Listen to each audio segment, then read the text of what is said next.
அதிசயா அதிசயங்களின் ஆரம்பம். அதிசயா அதிசயம் நடக்கும் நிச்சயமா.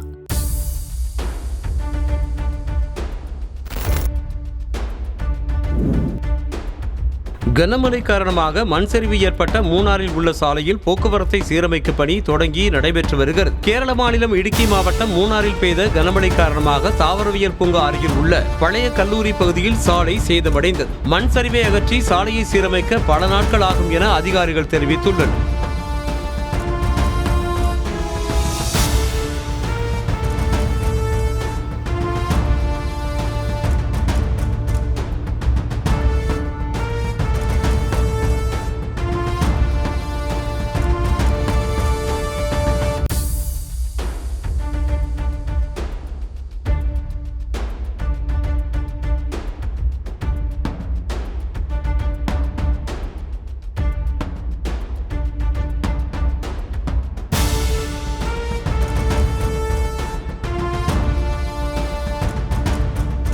அதிசயா அதிசயங்களின் ஆரம்பம். அதிசயா அதிசயம் நடக்கும் நிச்சயமா.